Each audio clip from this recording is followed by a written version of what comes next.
And Nikki Beattie is here as well. Who's your guest, Nikki? A writer and director whose introduction at the tender age of 7 to a world of prostitutes, pimps and their punters in his uncle's Edinburgh brothel has inspired his directorial debut, the award-winning film A Spanking in Paradise. Welcome, Wayne Thallon. Thank you very much. What a Spanking in Paradise. Yeah. We're looking forward to that.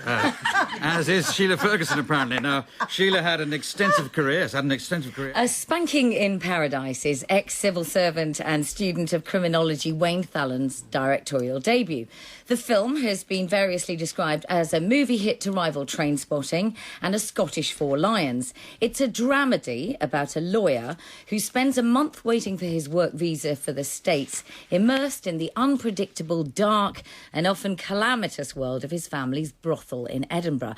And it's semi-autobiographical, isn't it, Wayne? Yes, it is semi-autobiographical, and the biographical people involved are all dead, I should say. Good. Thank you for establishing that. You've had them murdered, is it? Long, slow deaths from STIs. I wonder when people use the phrase semi-autobiographical, if that's just a way of distancing yourselves from some of the judgments and associations with the truly reprehensible bits of your family's life and, in fact, in this story. Yeah, I mean, without getting relative specific, it's safe to say that I have prostitution in the blood. As did many of the people who worked there, including the guy at the desk. His name was, we used to call him Westminster Willie, because by the time he did die, he had so many competing bloodborne pathogens within him that he was actually a bit of a democracy. And tragically, he left us. Anyway. This is your uncle's brothel in Edinburgh. It was everybody had a hand in it. Okay. And that was his motto, was it? Can I ask you, but for extra. would you like what is known as a safe word for this interview? Yes. Well, what will be your safe word? Well, in the movie, it's strawberries. And, of course, the reason that we have strawberries is because one of the specialist ladies... I mean, if you go to a building site, there's, like, the brickie and the tradesmen, and then there's the labourers, and there's a clear demarcation. And inside a brothel, it's exactly the same. The average working girls are like the labourers, but the S&M specialist, she sees herself as the technician. And so, well, she's the one with an appointment book.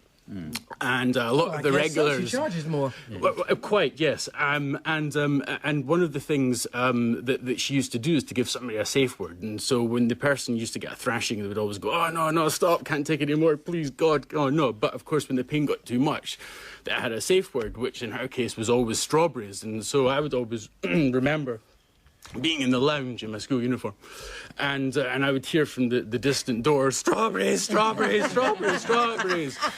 Was that because there's no fruit in there?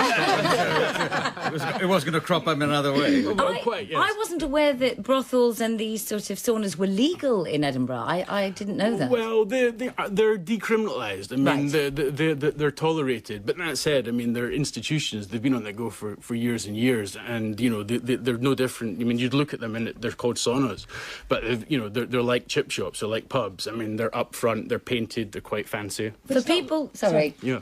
Sorry, go on. No, you go ahead, Sheila. I was just going to ask: is it like the red light district in Holland? Then no, they're all not over the place. legal. They're sporadic. I mean, they're not centred. It's they're underground. No, not at all. I mean, it's open and brazen. I mean, it obviously says, it doesn't say come inside for a good solid session, but I mean, it says, it says, they're called saunas, and everybody knows. I mean, they don't even have saunas. We knew this before we went to Edinburgh. Exactly. You might have had an even better time. For the prurient amongst you, though, there is actually very little sexual content on obvious display in the film. In case paddling and spanking is your peccadillo. Quite. All we sort of get are sounds like, well, grunts, groans, thwacks. Yeah, I mean, it's a not comedy. A sexual film. No, not at all. No, it's a comedy. I mean, we could have really gone for it, with all sorts of contraptions and bits and pieces. But we wanted a certification 15, which is what we've got, and we always had that in mind. But I saw the film as well as quite an interesting study into some of the logic and the codes of conduct and the rules that a criminal brotherhood and family have. And you explored that, I would say, through Rab, the figure who owns the brothel. Yeah, I mean, again, they're caricatures, characterizations, they're amalgamations of different influences in my life, as are a lot of the things which happen inside in terms of plotline and narratives. You know, I mean, even down to the parrot. You know, I remember there was... Why are you laughing already, Clive? You don't know the story. We had this lovely... Trying to say French, strawberries, I suppose. French. Anybody ever heard? I had this lovely French Senegalese lady called Ifuru, and she basically turned up for her shift one morning and said, "Look, I'm leaving. I'm doing a Lord Lucan. Please take care of my parrot." And so the parrot sat in the corner for months and months, and all it would squawk in French, of course. And I won't translate what does this mean. Of course, 3 months later, when the Five Nations were on, the French were in town, and the French, by the way, love their hookers. I mean, when it was match day, they were queuing outside, right round the block. It was like the last chopper out of Saigon. And of course they were all laughing. So of course they told us what it meant. It's suffice to say that that she had probably been enjoying that classic geopolitical porn film, Weapons of Mass Destruction. See, you weren't supposed to say that. Sorry. You're in trouble now. Curry Tom. Let us talk about Curry Tom. Yes, Curry Tom. Well, my father in the 80s had a few quid and regrettably had a habit of wrapping his Mercedes around a lamppost after 10 pints of heavy. So it would get periodically banned. And of course, I was at boarding school at the time, and every time I come out for the weekend, I noticed two things as he started to lose his money, which was that the quality of the car that he was chauffeured around in decreased, as did the quality of the driver. And so from the mid-80s, it was a big 500 SEL Mercedes with a man in a cap, to the early 90s, where it was a Volkswagen Transit and this guy called Curry Tom, who was an acid casualty from the 60s. He put 2 Abbey Roads under each eyelid. Did he actually do that? Yeah, he did do that. Because I was on this show with Dave Stewart when Clive was interviewing Dave, who said that he dropped acid into his eyes. Well, I didn't realise people did that. No, this guy did it. And so what he then saw for the next 40 years was his own reality, which was really difficult if you have him as a chauffeur. I mean, he had this habit of wherever he was, driving the van, he would jump out and he had to hide in the nearest Pizza Hut doorway. Now, it meant that my father had to get a map of Edinburgh out and route every journey round all the Pizza Huts, because Tom would jump out and go and hide. I mean, this was... and the other thing I should say is he ate curry 5 times a day. Well, that was my initial question. That's all he would eat. And, of course, every morning my father had this challenge to make the curry that Tom just could not eat. And, my God, he went for it. Even put, like, dog food in it and bicarbonated soda, you name it, it all went in. And Tom would eat this thing. And then, of course, one morning, as you... see, in the movie, the curry exploded. I mean, absolutely exploded, and it got it in Tom's eyes. And Tom used to keep vinegar in the van because he said, quote, had 15 different uses in a car alone. And of course, I was sitting there in my school uniform trying to get to school, and Tom's like, I'm on fire, I'm on fire. My father's like, do some. So I reached down, I grabbed this bottle of water, and I poured it in Tom's eyes. It's vinegar.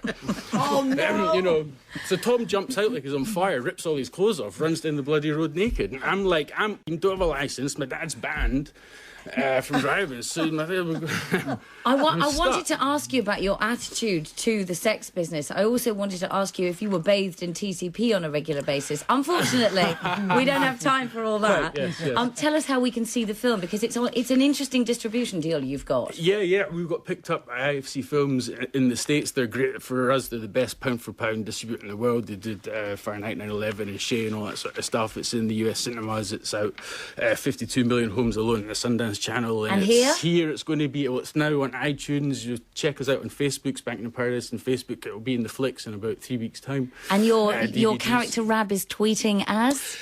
Paradise Rab, yeah, he lives existentially. He exists out with the movie.